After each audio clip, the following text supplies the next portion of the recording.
Já venho te contar e relembrar que todo ano Morgan Stanley divulga uma lista aí, documentos com as tendências econômicas para o ano que está começando, no caso 2026. E a gente traz 5 dos principais pontos aí que Morgan Stanley tem trazido para esse ano de 2026, muito do que a gente tem falado todos os dias aqui no CNN Money. E quais são os principais pontos que a gente traz aqui e destaca para você, segundo Morgan Stanley, tá?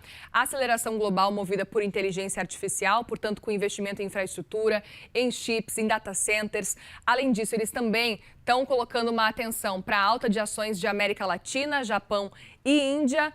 Importante dizer que a América Latina a gente está incluído nessa, tá? Continuação do rally do ouro. A gente viu o que aconteceu no começo de janeiro, o quanto que o ouro cresceu. A pressão inflacionária nos Estados Unidos, tem tarifas envolvidas nesse pacote todo, importante lembrar, e o corte de 0,5 ponto percentual no juro americano, expectativa para acompanhar o que vai acontecer daqui para frente. Pois eu sigo nesse assunto, repercutindo então esses temas e, claro, os assuntos do relatório agora ao vivo. A gente vai conversar agora com o Renato Grandmont, Managing Director do Escritório de Investimentos Globais do Morgan Stanley. Muito bem-vindo, obrigada por conversar com a gente aqui, obrigada pela disponibilidade, uma boa noite. Boa noite, é um prazer estar com você hoje. Prazer é nosso em te receber, Renato. Gostaria muito de entender, antes de mais nada, um pouco sobre esse relatório e o quanto que vocês estão enxergando. Para começar, o cenário de IA. A gente vê o mercado, de vez em quando, sentindo um impacto sobre as ações, com medo dos investimentos, do tamanho dos investimentos. De vez em quando, a gente vê o mercado apostando que vai dar certo. Hoje foi um dia, por exemplo, que o mercado falou, não, vai dar errado. Como é que vocês estão enxergando esse cenário? Então, a gente acha que hoje a gente está começando a ver alguns impactos da inteligência artificial em alguns setores. Em alguns setores, a gente acha que a queda de algumas ações já provavelmente foi excessiva e já deve começar a se estabilizar. Só que ele tem passado para outros setores. Por outro lado, outra coisa que a gente está vendo em relação à inteligência artificial é a quantidade de investimento que vamos ter relacionados à inteligência artificial. Então, aqui a gente tem visto mais de 600 bilhões de dólares de anúncios de investimentos já nos Estados Unidos de empresas de inteligência artificial. Isso tem um impacto, ou vai ter um impacto, sobre geração de emprego, sobre desenvolvimento de algumas áreas, porque algumas desses novos investimentos estão sendo feitos em áreas que antes não estavam tão ocupadas, vamos dizer assim. Então, você tem um impacto para donos de restaurante, para outros setores que estão relacionados. Então, em relação à Bolsa, a gente tem uma visão relativamente positiva para a Bolsa americana esse ano, estimando que a Bolsa deve subir entre 10% e 15% esse ano. E aí nós temos alguns setores que nós achamos que vão andar melhor nos Estados Unidos esse ano, entre outros o setor financeiro, o setor energético, o setor industrial americano, entre outros. E ainda olhando para esse setor, Renato, eu gostaria até de entender a avaliação de vocês com relação ao dólar americano. Ano passado a gente teve uma desvalorização histórica, bem pior do que as projeções estavam prevendo, inclusive, com as tarifas. E eu queria entender o que vocês estão enxergando para esse ano de 2026, inclusive o quanto que isso pode impactar por aqui também o dólar que a gente fica de olho frente ao real, diante de um cenário eleitoral que a gente tem pela frente. Correto. Então, vamos lá. Então, até antes mesmo de falar sobre o dólar especificamente, deixa eu só mencionar que a gente está, em relação à economia americana, esperando uma taxa de crescimento econômico para esse ano de 2,6%. E a economia americana vinha num processo de desaceleração econômica, crescendo positivo, mas menos, nos últimos anos. Então, esse ano a gente vai ter uma reviravolta, de certa maneira, com a economia americana crescendo mais rápido do 2,2% que cresceu no passado. Por quê? Por 5 fatores importantes. O primeiro, esse que a gente já falou, sobre o investimento que a gente vai ter na área de inteligência artificial. Um segundo, pela reforma fiscal do presidente Trump, que foi passado no verão americano do ano passado, que vai levar ou atrair investimentos de empresas nos Estados Unidos, porque acaba baixando o imposto efetivo de 21% a entre 12% e 15%, dependendo da empresa. Um terceiro fator é um investimento maior na área de defesa. O presidente Trump anunciou 1,5 trilhão de investimento em defesa para o próximo ano. Só para lembrar, é 50% a mais do que se esperava antes. Tá? Então, tem vários fatores. O Fed cortando taxa de juros, que estimamos esse ano, 2 vezes de corte de juros. Então, são vários fatores estruturais que devem levar a economia americana a se recuperar. Em relação ao dólar especificamente, só para lembrar que o dólar, por exemplo, em contra do euro, se depreciou de 1,02 a 1,17, 1,18 entre janeiro e maio do ano passado. E depois se manteve relativamente estável. Hoje o dólar está aí perto de 1,20. A nossa visão é que no primeiro semestre desse ano, talvez a gente ainda veja um pouco de dólar fraco, em contra do euro, em contra da libra, mas que o dólar deveria se apreciar em contra dessas moedas no segundo semestre do ano, terminando, por exemplo, contra o euro em 1,16 para o final do ano. E só para lembrar também que em 2008 o dólar-euro chegou a 1,60 e ninguém falava do dólar deixar de ser a moeda de referência. Então a gente não acha que o dólar deixa de ser a moeda de referência, embora esteja nesse processo de certa desvalorização cambial. Em relação ao real, é lógico que a gente tem eleições presidenciais no Brasil esse ano e a gente esperaria mais volatilidade no câmbio, principalmente no terceiro trimestre, antes das eleições, e vamos ver quem ganha as eleições, mas a possibilidade do um real se apreciando contra o dólar depois do processo eleitoral brasileiro, possivelmente puxando o dólar um pouco para baixo depois das eleições. Agora, Renato, gostaria de entender um pouco sobre esse otimismo que vocês estão acompanhando com relação à América Latina especificamente. A gente viu já um desempenho muito positivo do Ibovespa. A gente tem acompanhado aqui nos últimos dias.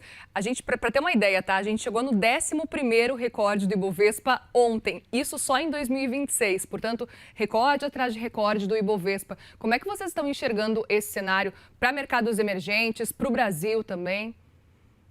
Então, dentro da nossa carteira global de investimento, hoje a gente tem uma posição overweight na Bolsa Americana.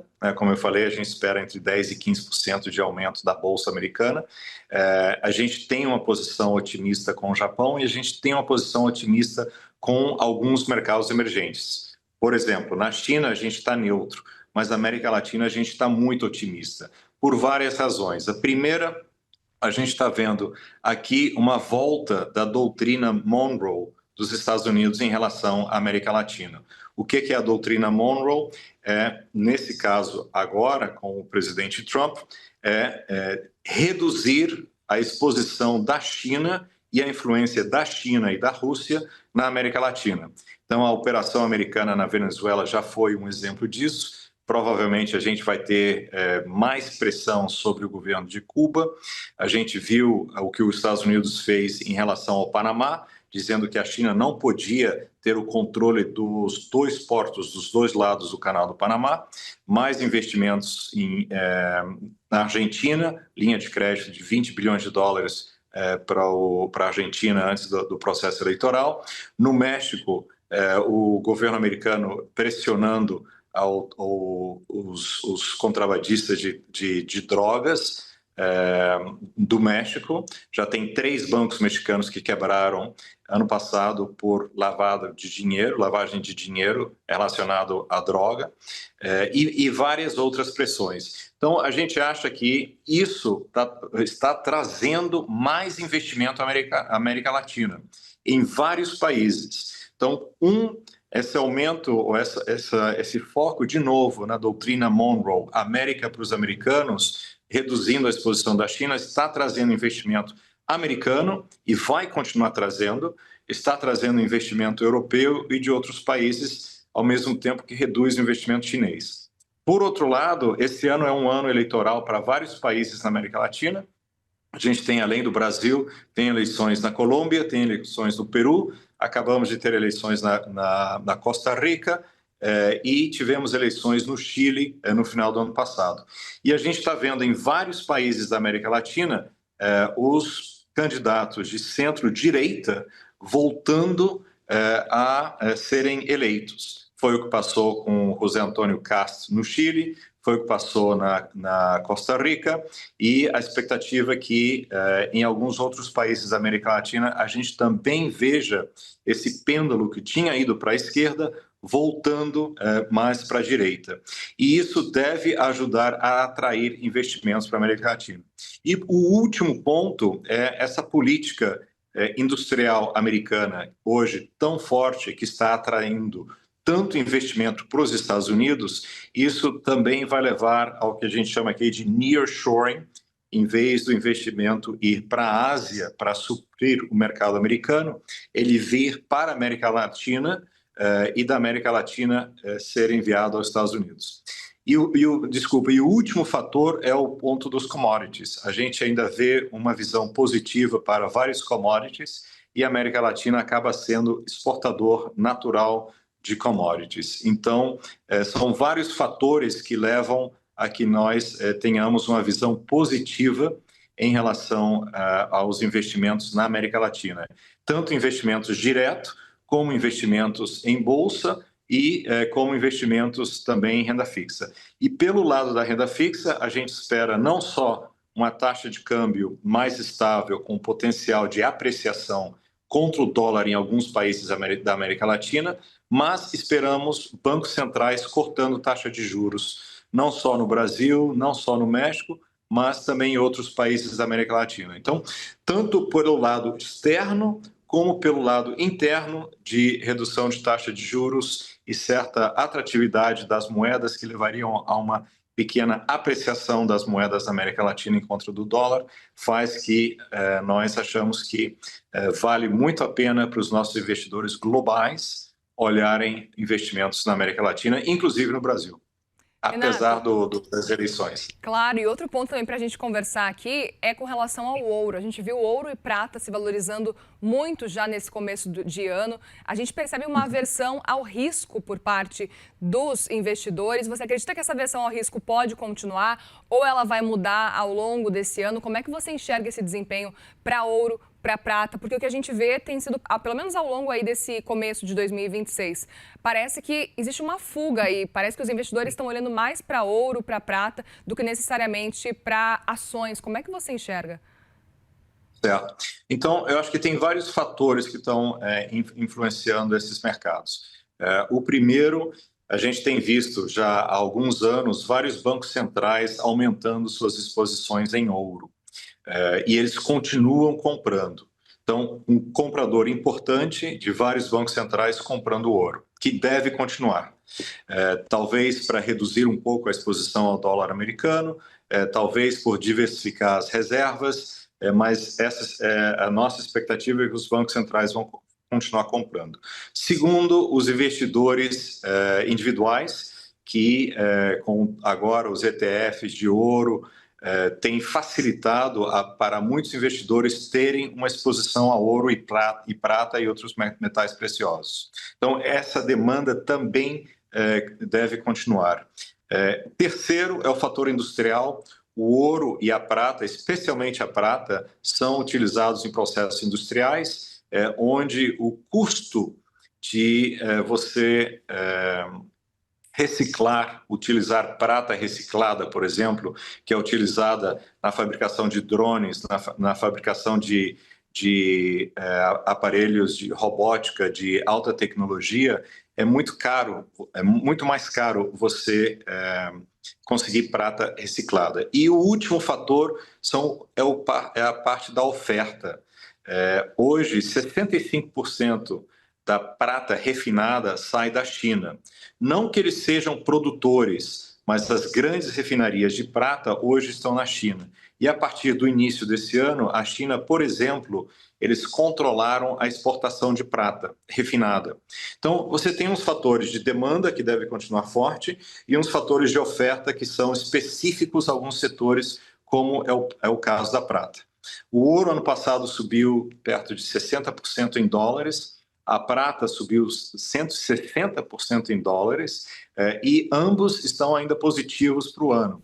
A nossa visão é que o ouro deveria continuar subindo, tá? É lógico que depois dessa subida tão forte, uma realização é normal, tá? E uma realização forte, inclusive, é normal, dado tudo que subiu, mas esperaríamos que a demanda continuasse aí e que o ouro, por exemplo, deveria continuar subindo e a prata vai depender da oferta agora do que a China vai fazer.